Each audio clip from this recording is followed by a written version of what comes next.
Ah, voilà. Voilà, ça y est. C'est bon? Bonjour, bonjour tout le monde. Voilà, c'est bon. C'est bon. Tiens, je te laisse ça. Non, laisse-moi. Merci. Si tu veux partager l'écran, juste.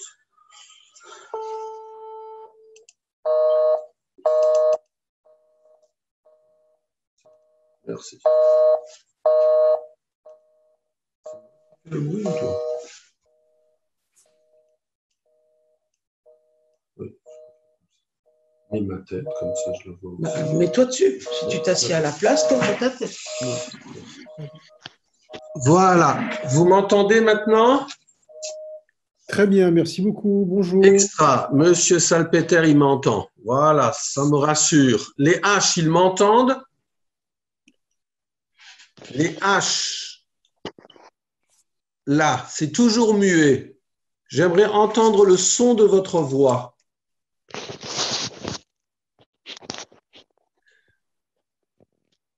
Est-ce que quelqu'un peut donner des instructions au H? Jacques? Je vais le réécrire. Hein? Non, je vais le réécrire. José, ça va? Laurent? Laurent, ça va, merci. Je vois pas ton sourire, Laurent. Comment tu vois pas? Rien du tout. Oui, tu n'as pas de caméra d'activer. Oui, je suis en train de voir le problème de mon père. Vous m'entendez, monsieur le rabbin? Oui. Ça m'intéresserait d'entendre leur voix. Oui, ben, je ne sais pas pourquoi leur micro, je suis en train d'essayer de les piloter et leur micro, je pensais que c'était vous. Dès qu'il vous voit, il en est muet d'admiration. Mais leur micro, ils n'arrivent pas à le désactiver. Oui, c'est ce qu'on dit. Visiblement, ils sourient, donc ils entendent. Ils vous entendent. On les entend. Bah, ils entendent leur fifi. Ils vous entendent, vous, monsieur le rabbin. Mais non. L'essentiel. Dis-moi, Laurent, tu es dans la pénombre. Ouais, je suis à contre-jour. Mais comme toi. Hein. Donc, je me redéconnecte de vous. C'était juste pour vous dire ça et je vais essayer de les piloter. Mais on José, vous entend. je t'ai pas encore On vous entendu. entend, madame. José? Oui, tout va bien. Dis-moi, c'est toi qui fais le Manishtana ou ta femme? Écoute, logiquement, c'est ma femme. Hein. D'accord. Manishtana, c'est sa femme et lui, il fait le Manishtano. Logiquement, c'est Margaret. Hein. Qu'est-ce que tu veux que je te dise? Je comprends. José, je te vois, tu n'as toujours pas retrouvé le rasoir? Écoute. Il est déjà dans le Homer. Ouais, avec un peu d'avance. L'Oumir, ouais, mais bon, tu sais, avec tout ce qui nous arrive en ce moment, j'ai peur de me couper, alors je préfère pas me raser. Oh, punaise. Si je me coupe, ce serait pour de bon. Yeah. Alain Morali, dis-moi, il est où, Alain? même pas bonjour. Bonjour. Ben, je tombe par hasard, je cherchais exactement l'endroit du cours. Et je suis très content de Tu tombes du lit, c'est ça? Non, pas du lit. C'est pas bonjour. Je cherchais le site et je suis tombé dessus. Ça me fait plaisir. Bonjour à tous. Mais c'est les petits déj du grand rabbin. Voilà, je crois. Tu vas bien, Alain? Oui, grâce à Dieu, ça va. Il y a les travaux de Pessard, alors ça permet de garder l'activité. Hein. Je comprends. Il y a un Henri en face, là. Qui est cet Henri sympathique? Je ne sais pas. Voilà. Bon, dès que les H sont connectés, on y va. Alors, comment ça marche? Rien du tout. Tu as un texte que je vais développer. D'accord. D'accord? Voilà. Oui, ok. Tu vois bien le texte? Ben, je l'agrandis, là, oui. Voilà. On va commencer sans les H. Hein. Je vais essayer de voir la question. C'est l'application qui n'a pas accès au micro et ça se corrige où? Je ne sais pas. Bon, en bas à gauche, tu as mué. Oui, mais c'est pas ça. C'est pas ça. Et quand ils appuient sur le micro, ils lui disent que l'application n'a pas accès au micro.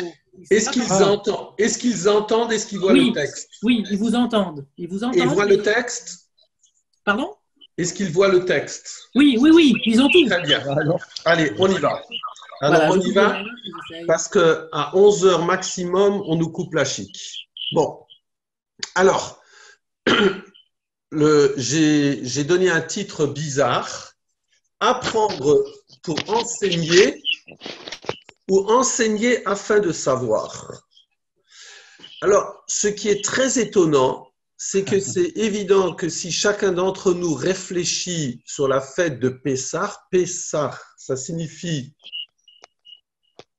raconter, enseigner quelque part, en tout cas, Pessah, que la bouche raconte. J'enseigne à mes enfants, j'essaye d'enseigner à mes enfants, mais est-ce qu'en réalité, c'est ça la chronologie? Alors, j'ai entendu il y a quelques années du docteur Claude Bénichou une remarque auquel je n'avais jamais été attentif. La remarque se trouve dans le texte numéro 1. Donc, dans le livre de Shemot, dans le chapitre 10, eh bien, vous avez… Alors, je précise de nouveau que tous ceux qui veulent ces textes-là, vous m'envoyez un mail et sans aucun problème, je vous donne ces références-là. Alors, voilà. Dans le chapitre 10 de Shemot, on est juste avant la sidra de Bo, où on va sortir. Eh bien, au début de cette sidra, Vayomer Hashem el Moshe, Hashem déclare à Moshe, Bo el Paro, va vers Paro.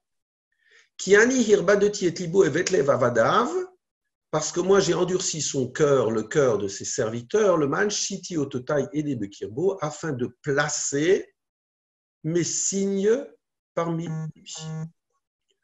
Le man te saper beoznebizcha. Et donc, je multiplie mes prodiges afin que tu racontes aux oreilles de ton fils.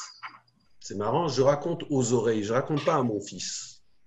Ou ven bincha, et au fils de ton fils, et achaïtalalti bemitzraim, ce que j'ai réalisé en Égypte, vet ototai asher samtimbam, et les signes que j'ai placés là-bas, vidatem, et vous saurez que je suis Hachem.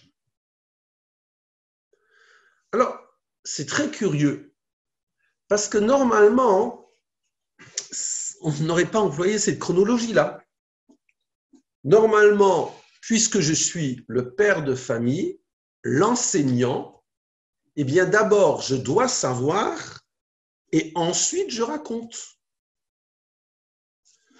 Or, le verset nous dit, afin que tu racontes à ton petit-fils et à ton fils ce que j'ai fait en Égypte, et vous saurez.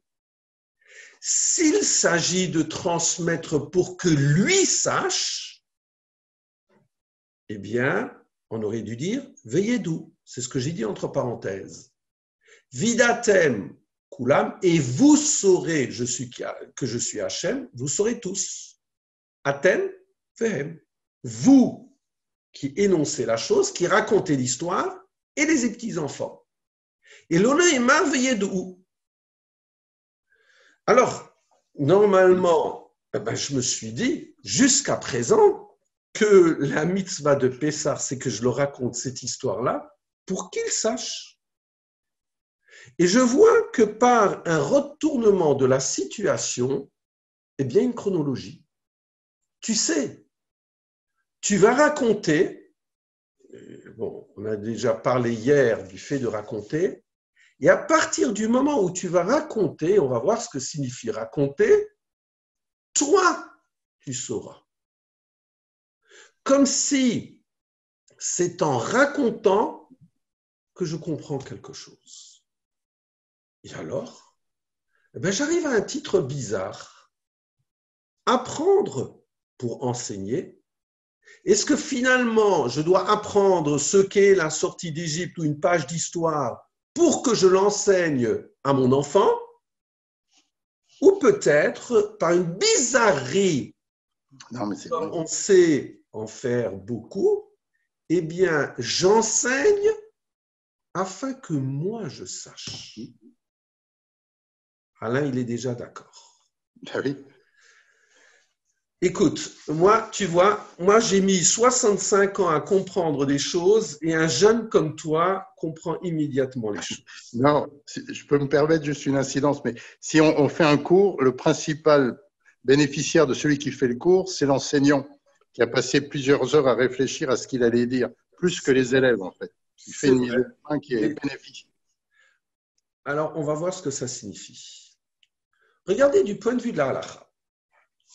Vous avez un rave en Israël, le rave de mon fils, qui s'appelle Eli Taragin. Eh bien, il dit qu'il a une remarque très curieuse à propos de la mitzvah du Talmud Torah. Eh bien, vous savez très bien que dans la mitzvah du Talmud Torah, de l'étude, eh bien, il nous dit Minyan ha-mitzvot, yesh shlosha chiyuvim shonim benogia le Talmud Torah. Dans le compte des mitzvot, quelque part, on pourrait s'imaginer qu'il y a trois obligations, qui concernent l'étude de la Torah. Premièrement, l'ilmod, j'étudie. J'ai une mitzvah à 4 heures du matin de me lever pour étudier, ce que je n'ai pas fait. Le lamed, j'enseigne.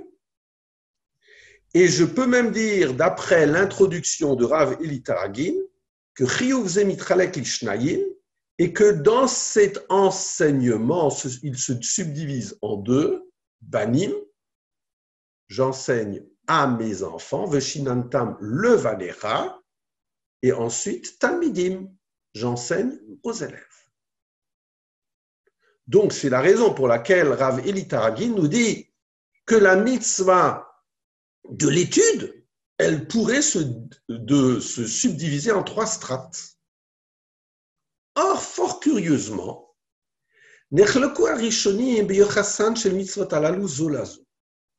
a une discussion entre nos premiers décisionnaires, donc les Rishonim, c'est toujours jusqu'au Shulchan Aruch, concernant mon lien à ces mitzvot-là.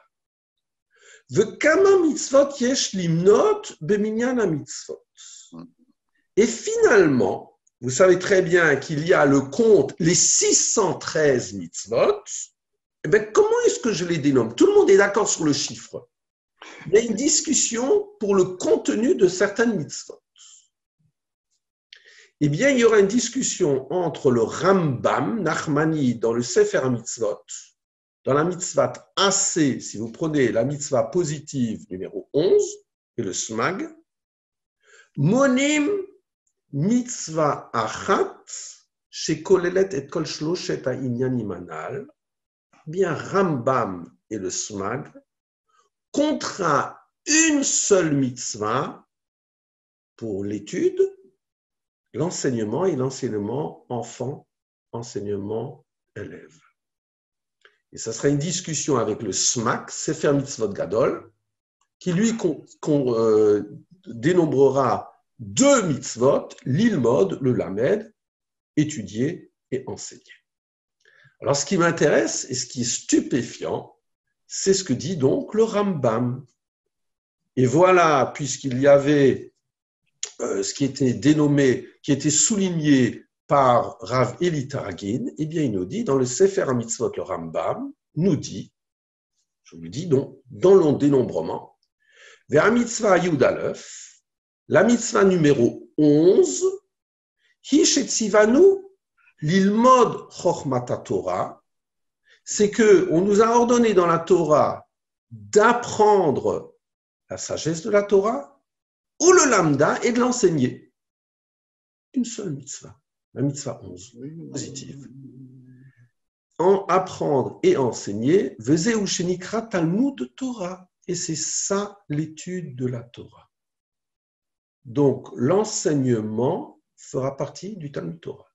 Vous, Omro, et c'est ce que disent nos maîtres, Veshinantam le vanecha, tu l'enseigneras à tes enfants, Lachon sifré le vanecha et l'utalmidecha. Et d'après le sifré, d'après le Midrash Halacha, tes enfants ici, Veshinantam le vanecha, ce qu'on a fait dans le Shema ce matin, et l'utalmidecha, ce sont tes élèves. Et dès qu'il y a, Rambam en profite pour nous dire, dès qu'on parle d'enseignement, sache que le préliminaire, c'est que tes élèves soient tes enfants. C'est-à-dire qu'il y ait une proximité. Je ne transmets pas un savoir, une connaissance, je m'adresse d'abord à mes enfants. comme si quelque part je voulais leur élargir un horizon et je m'implique et je ne transmets pas un savoir universitaire. Chez Néma, parce qu'il est dit Vayetsu Bene Anevim, et sont sortis à un certain moment des fils de prophètes, Vesham Nehemar Veshinantam, voilà. Et là-bas, on nous dit Veshinantam, qu'est-ce que ça veut dire? Tu dois enseigner, Veshinantam, Shiyu Mechudadim Betorpicha, que les choses soient aiguisées dans ta bouche. Que chez Adam, Shoel Chadavar, quand quelqu'un te pose une question, l'auto emegam gemlo, tu n'as pas à bégayer, et là, emorlo miad, mais que les choses soient claires dans ta transmission, parce qu'elles sont claires dans ta tête. Voilà. Et donc, Rambam a fait un amalgame très, de façon évidente dans ce texte-là entre apprendre, enseigner et enseigner aux enfants et enseigner aux élèves. Voilà. Nous allons continuer là-dessus avec un autre regard, puisque nous allons célébrer dans quelques heures notre fête de Pessah. Nous allons boire, que nous soyons seuls ou que nous soyons en compagnie, les 4 coupes. Il y a une discussion dans les 4 coupes afin de savoir l'origine de ces 4 coupes. Et on nous dit, dans le Talmud Yerushalmi, on se pose la question, Minaï le Arba Kosot, quelle est l'origine des Arba Kosot? Il y a une discussion entre nos maîtres pour savoir quelle est l'origine des 4 coupes. Rabbi Yochanan Masbir qui Arba Kosot hein que des Arba Geulot, Arba le Shomot Shel Geula. Rabbi Yochanan, c'est la réponse la plus classique, nous dit que les 4 coupes, ce sont les 4 délivrances. Vous savez, au début donc de Vaïra, Votseti, Veitzati, Vegalti, Velakarti. Donc, c'est le texte tout à fait classique. Rabbi Ushua ben Levi Toen, et c'est lui qui m'intéresse, Rabbi Ushua ben Levi nous donne un autre argument, nous dit qui Arba Kosot Belel Pesach, Mechouvanot Keneged Arba Iskurim, chez la Mila Kos, Besefer Bereshit même. Chalomo, chez la Saravashkim.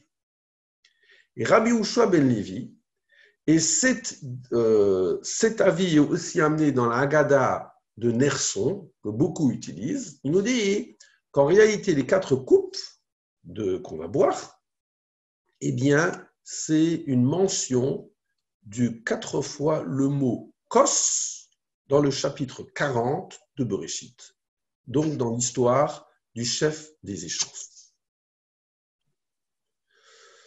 On va faire le texte.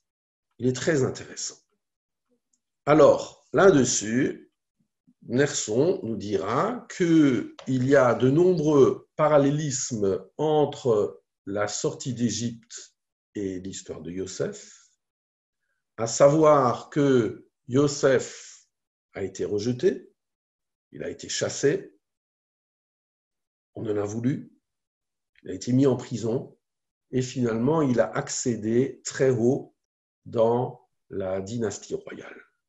De la même façon, l'histoire du peuple d'Israël, c'est un peuple qui a été uni, rejeté, écrasé, spolié, mais on aspire au fait que lui aussi, un jour, soit reconnu pour ses mérites.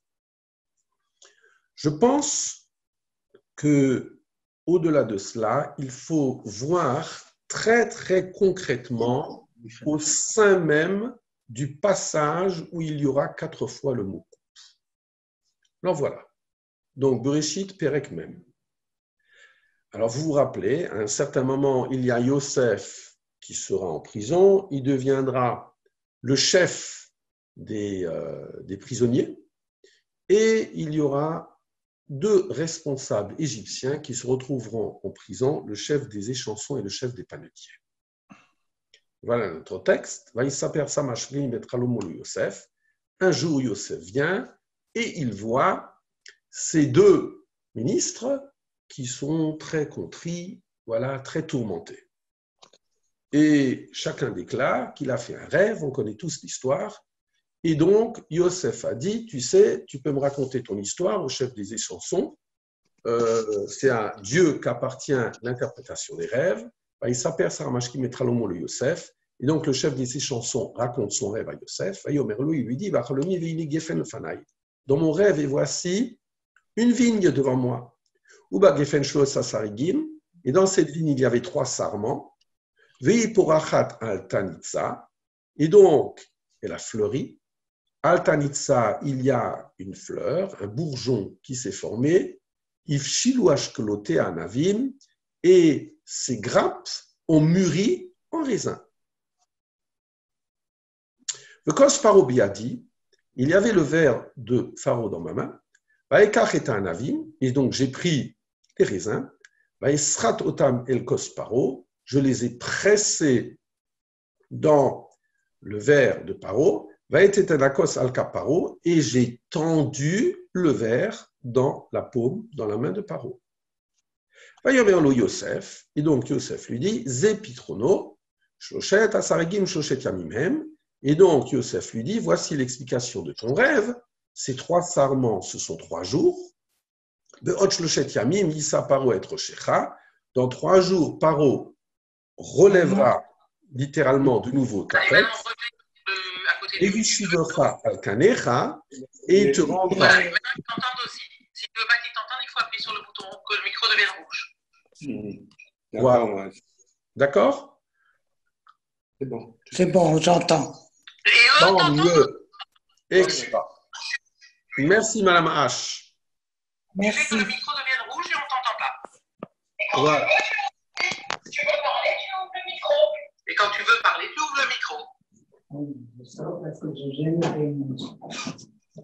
Vous allez devenir une experte. Hein?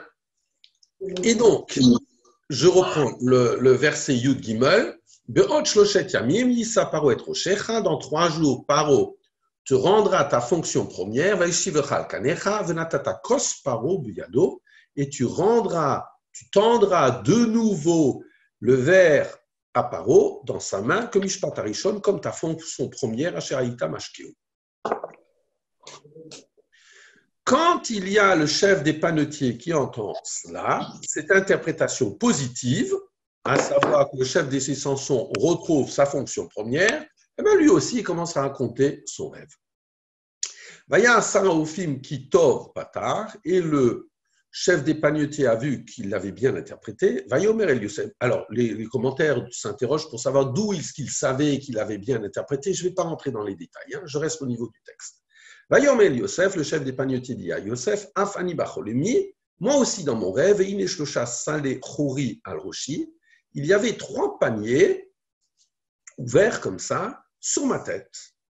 Ubasala Elion est dans le panier supérieur, Mikol Ma'achol Paro, dont il y avait de la victuaille pour Paro, Maasé Ophé, dont ce qui avait été cuit, Minasal Me Al Roshi, et l'oiseau a picoré du panier supérieur. Vayan Yosef est directement l'interprétation, vous voyez qu'il n'y a aucun intervalle. Vayan Yosef, donc Yosef prend la parole, Vayomer, il lui dit Zepitrono, Shosha Asalim, Shosha Yamimem. Voilà l'interprétation. Les 3 paniers, c'est 3 jours. Bot Shoshet Yamim, Yisa Paro et Roshecha. Dans 3 jours, Paro te Yisa et Roshecha, mais Alecha, lui ici, il t'exterminera. Tala otra la etz, et on te pendra sur la potence, et ce sera l'oiseau du ciel qui dévorera ta chair. Voilà. Alors, je reprends la question. Donc, d'où est-ce qu'on va prendre les 4 coupes? De cette histoire-là, de ces 2 histoires-là. Pourquoi? Parce que vous voyez 4 fois le mot coupe. Kosparo, 1 fois, Kosparo 2 fois, Etakos 3e fois, et la 4e fois, Venatata Kosparo Beyado, 4e fois. 4 fois, donc parallélisme avec la sortie d'Égypte. Mais oui, il y a un parallélisme. Il n'y a rien. Alors, une des explications amène à Midrash, qui nous dit la chose suivante, pour que je rentre dans le vif du sujet. qui nous dit une fois, il y avait un artiste peintre qui était très, très fécond, fertile, qui arrivait à faire des tableaux qui avaient l'air d'un réalisme tout à fait surprenant. Et un jour, il profitait de son balcon pour bénéficier de la luminosité. Il a fait une toile, et sur cette toile, il y avait un homme. Cet homme avait une main ouverte, et dans cette main, il y avait de la nourriture, et sa fenêtre était fermée, mais voilà. Et les voisins, qui voulaient bénéficier aussi de ce patio, ils ont vu que, donc, ils voyaient du côté de la vitre, du côté intérieur de la maison, qu'il y avait cette toile, ils voyaient ce qui était représenté sur la toile, et ils voyaient qu'il y a même les oiseaux qui se rapprochaient de la vitre, de la toile, pour essayer de picorer dans la main de cette personne-là. Et donc, il y a après le Midrash, il y a un voisin qui interpelle l'autre et qui lui dit « Regarde le réalisme de ce tableau, même les oiseaux viennent pour picorer dans la main de cet homme-là. » Et alors l'autre de lui répond « Pas du tout. Parce que si cet homme avait une apparence de réalité, l'oiseau aurait peur de l'homme. » Voilà.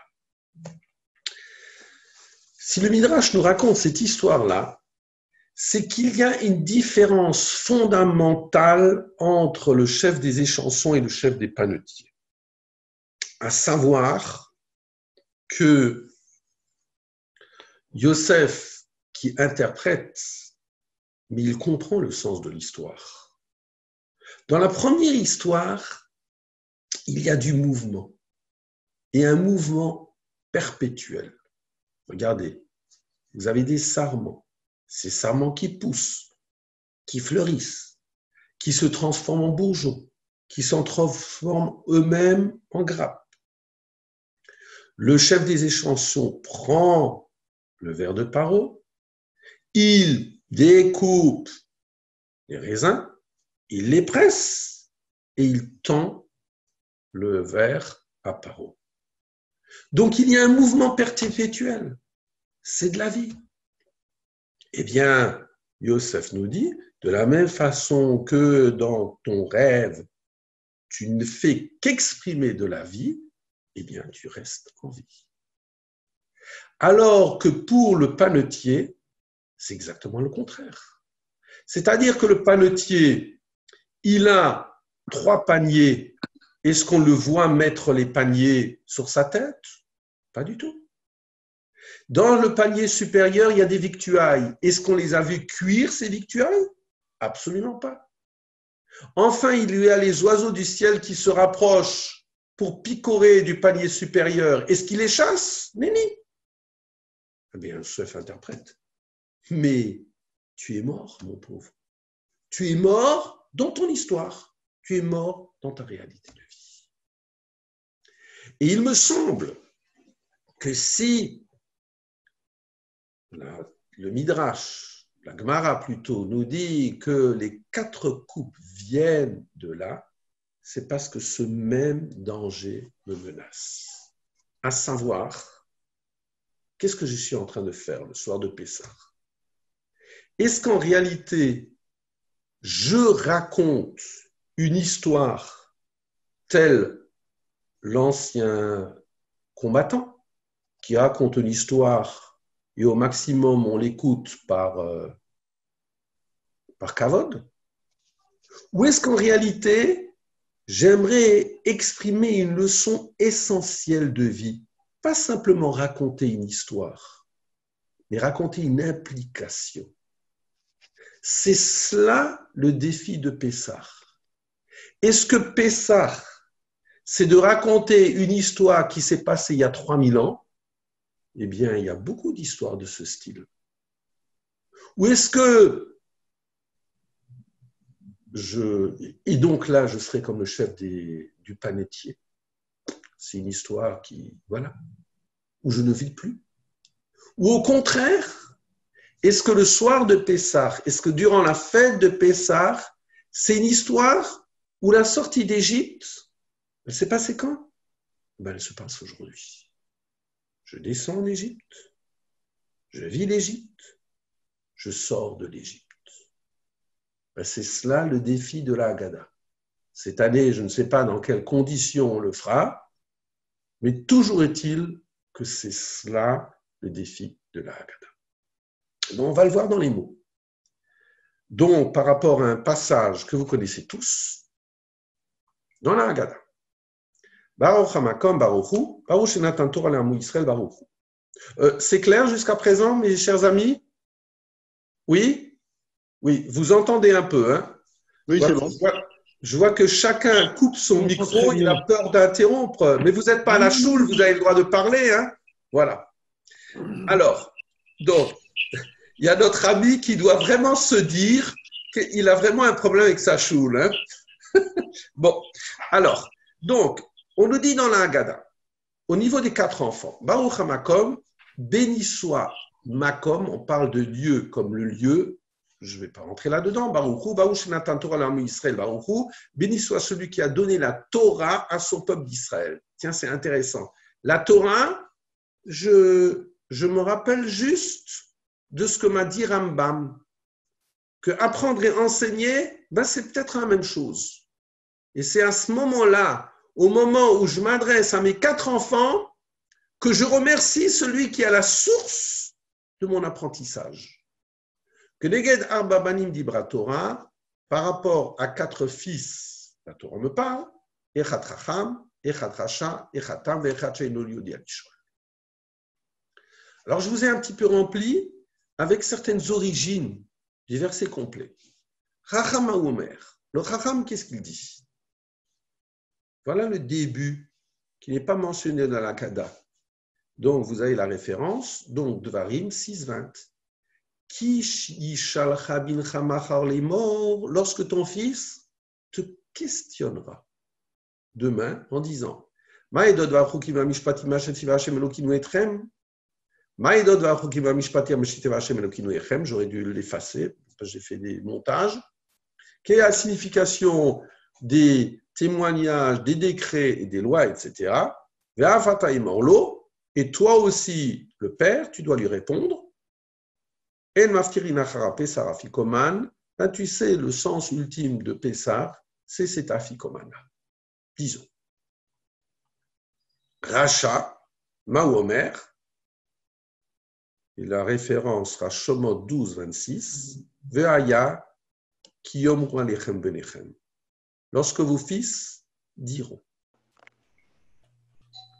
Alors, c'est intéressant de voir que pour le Chacham, Yishalcha, il questionne. Pour le Racha, il affirme. Alors, est-ce qu'il est Racha? J'ouvre la parenthèse et elle ne m'intéresse pas. Est-ce qu'il est Racha parce qu'il affirme? Ou est-ce qu'il est Racha à cause de la formulation de son affirmation? Puisqu'il nous dit, en réalité, il faut mettre un point d'exclamation. Mais c'est quoi ce culte pour vous? 3000 ans ont passé. Lachem velolo, pour vous, pas pour lui. Ou le fichier outil binaklan, et comme il s'est séparé de l'histoire, c'est intéressant.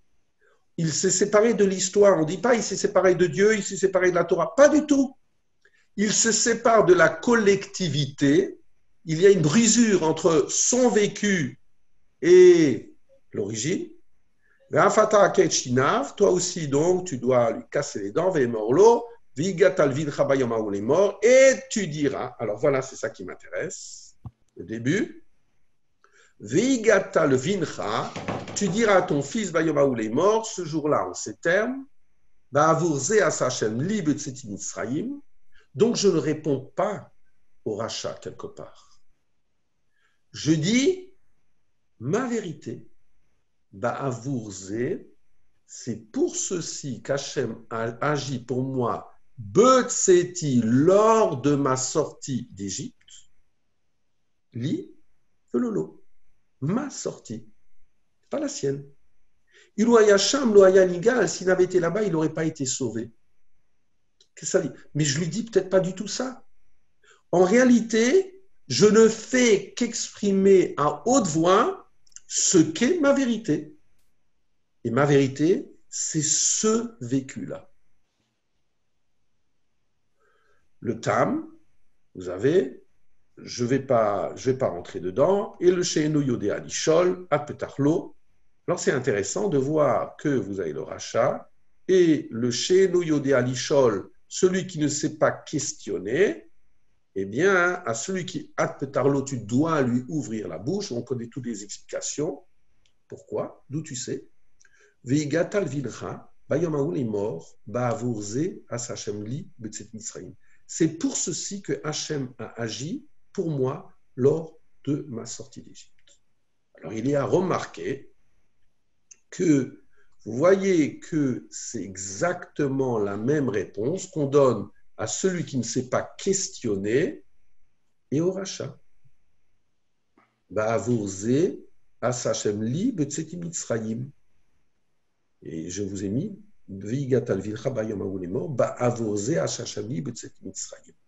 pourquoi?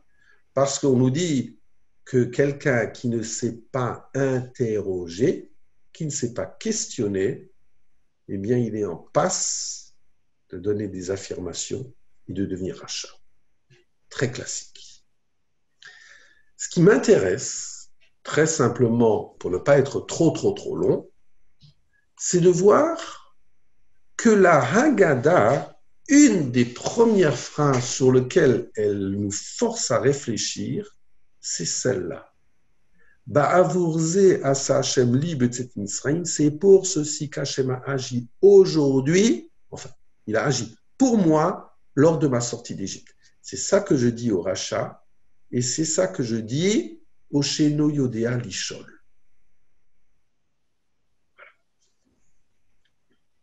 Quand vous prenez le paragraphe suivant, et je reviendrai là-dessus, qui est le rachat? Qui est le she'enu yodea lishol? Paragraphe suivant. Yachol mirosh chodesh. J'aurais pu croire que je commence à parler de la Haggadah de la sortie d'Égypte depuis Rosh Chodesh, le premier Nissan.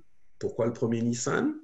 Parce que c'est là que dans la Sidra de Bo, on voit qu'il y a eu la première mitzvah collective qui a été donnée au peuple d'Israël, c'est-à-dire le calendrier.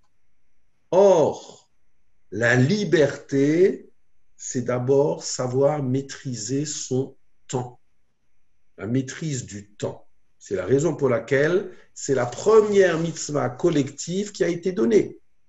Et ça, à partir du moment où je vais dans un EHPAD et que la personne me dit, vous savez, aujourd'hui, hier, demain, si tout au pareil, ben c'est très lourd.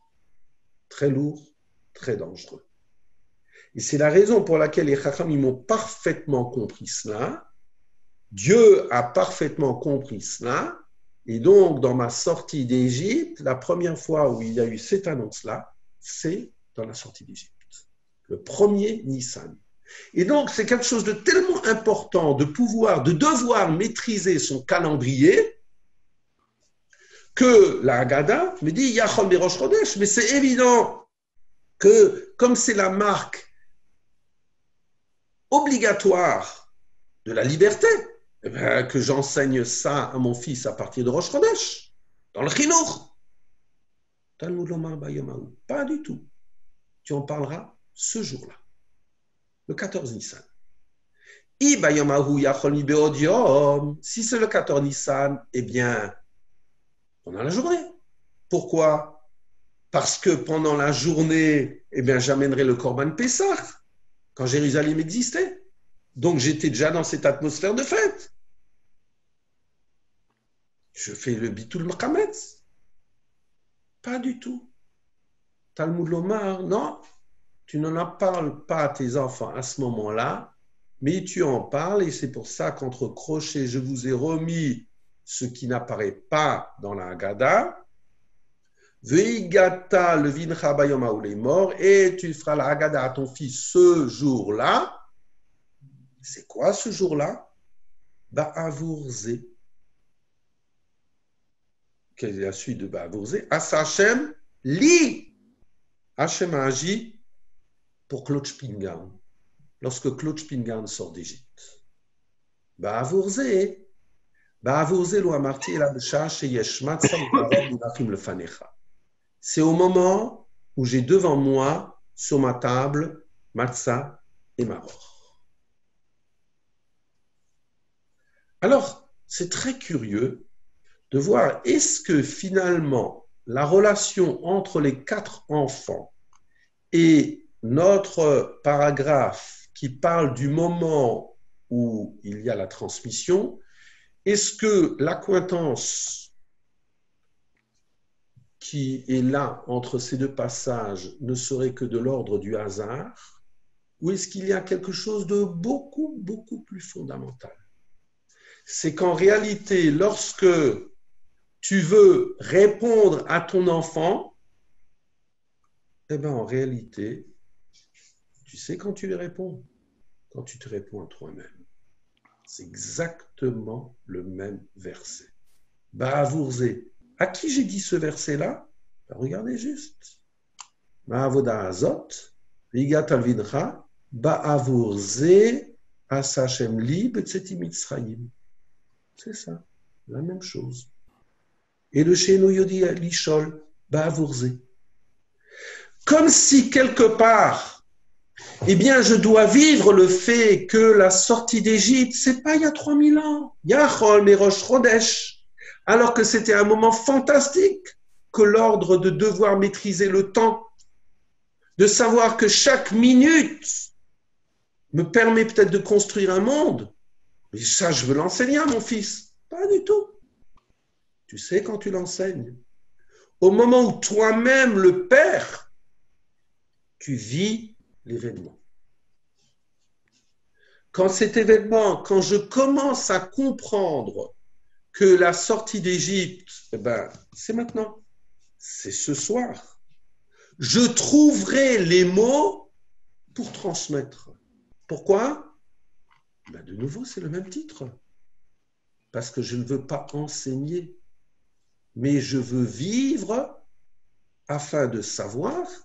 Et c'est à partir du moment où je comprendrai de nouveau ma signification, mon implication dans cet événement-là d'aujourd'hui, ben je trouverai les mots vis-à-vis de mon fils. C'est toujours surprenant de savoir, vous le savez aussi bien que moi-même, que lorsqu'on parle de transmission, on parle de la fête du questionnement, mais qu'est-ce qu'un enfant en retient des réponses? Tu sais, en réalité, peu importe ce qu'il en retient. Enfin, pas peu importe, mais ce n'est pas fondamental. Ce qui est fondamental, c'est que lui apprenne à questionner. Il apprendra peut-être à questionner parce qu'il sent que son père, que son maître se questionne. C'est quand même extraordinaire de savoir, et je suis ému en disant cela, que la définition de la fête de la liberté, pour nous juifs, c'est la fête de l'enseignement et c'est la fête du questionnement. Comme si quelque part, ça ne répond absolument pas à une liberté, aussi. Comme si quelque part, celui qui veut être libre, c'est celui qui sent le besoin d'avoir un minimum de recul dans son vécu pour pouvoir s'interroger. Vous savez très bien que le mot Adam a comme valeur numérique 45. Aleph, c'est 1, Dalot, 4, même 40, 45. C'est la même valeur numérique en Gematria que Ma. Ma, quoi? L'homme, c'est d'abord quelqu'un qui s'interroge. De la même façon, une des distinctions de l'homme, c'est Mahashava, la pensée. Eh bien, nos commentaires le découpent en deux. La pensée, c'est chashov ma. Tu t'interroges sur le ma. Voilà. Il faut s'interroger. Et c'est la raison pour laquelle, de façon très surprenante,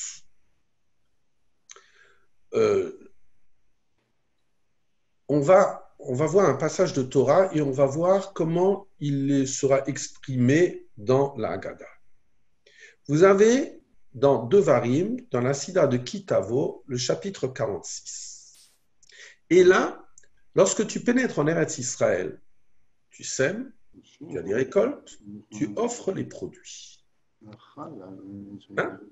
Et donc, voilà le texte.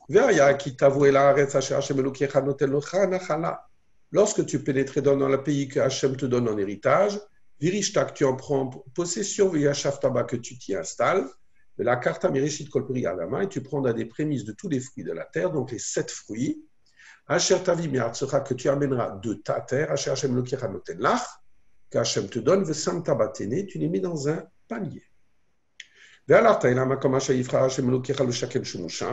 Et tu iras vers Makom. Alors Makom, pourquoi toujours le temple est appelé Makom? Comme ça me rappelle peut-être Baruch HaMakom. Voilà. Vers le Makom qu'Hachem a choisi pour y résider son lieu. Et tu te rendras vers le Kohen de cette époque-là. Je ne vais pas aller vers le Kohen du XVIIIe siècle. Et tu lui diras, je raconte aujourd'hui, Haggada, je raconte avec force détail, Hachem Elokera Hachem, je parle à Hachem, que je suis venu, première personne, pas qu'on est venu, pas du collectif, je suis venu, moi, vers le pays qu'Hachem a donné à nos pères. Je m'arrête. Et le Kohen prendra le panier de ta main, ta production. Il le dépose. Tu prendras la parole et tu diras mon père, alors il y a différentes traductions, je ne vais pas rentrer dans ces détails. L'araméen, Lavan, a voulu faire perdre mon père, le faire disparaître. Vayered Mitzraïma, et mon père est descendu en Égypte. Vayagor Sham Mipnei Me'ad, il s'est installé de façon temporaire, peu nombreux là-bas. Vayisham le Goy Gadol Atsumarav, et il est devenu là-bas un peuple puissant et nombreux.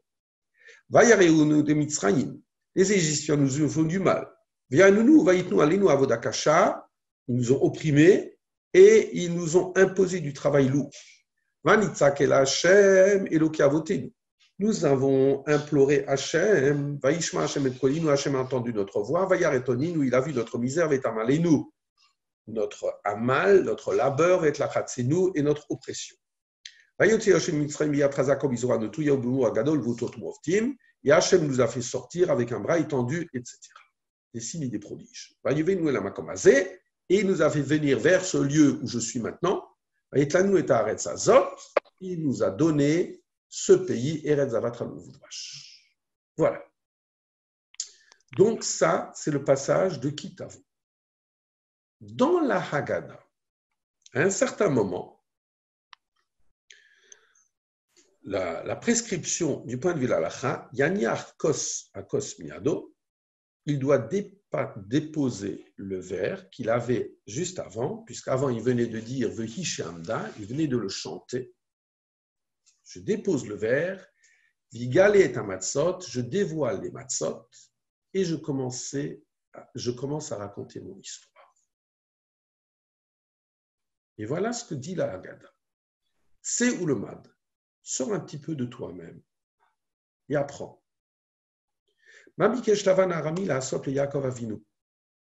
Ce que Yaakov l'Aramien a voulu faire à Yaakov notre père, chez Paro le Gazar et là,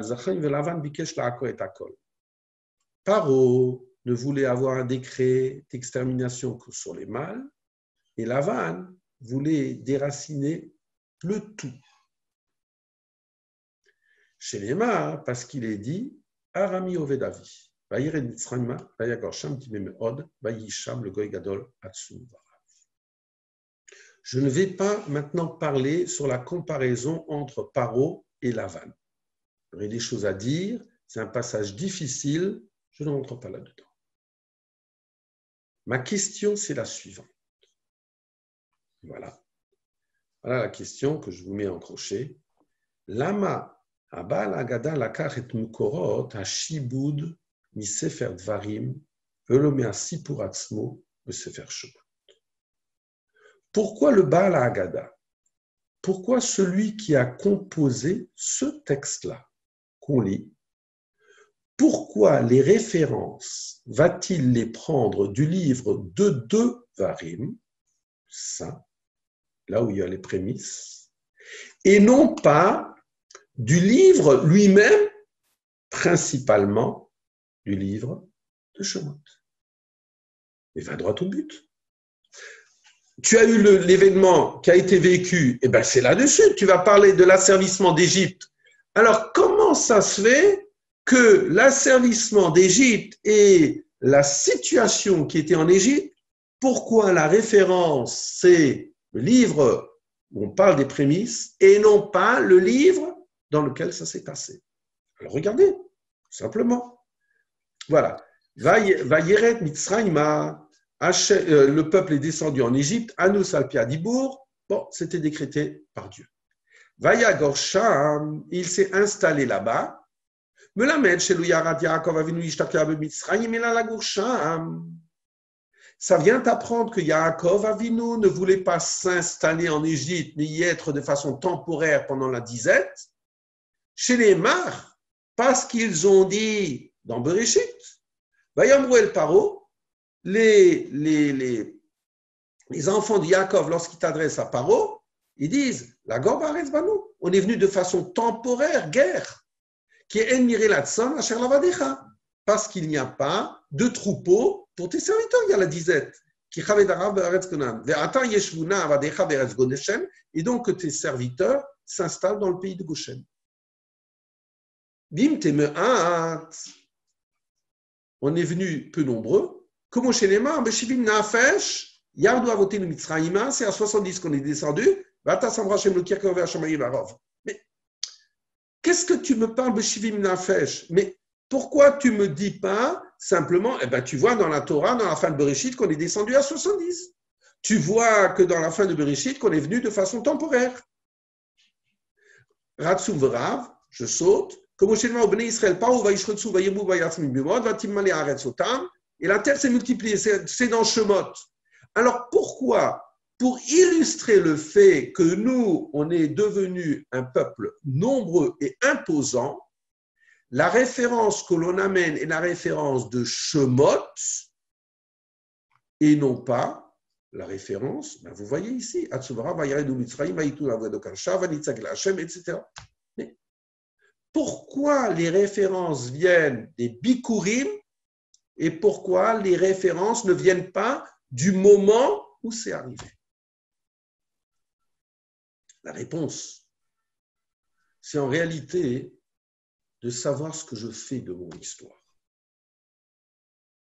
Il y a le moment T où c'est arrivé, fin de Bereshit, début de Shemot. Je suis descendu en Égypte et voilà ce qui m'est arrivé là-bas.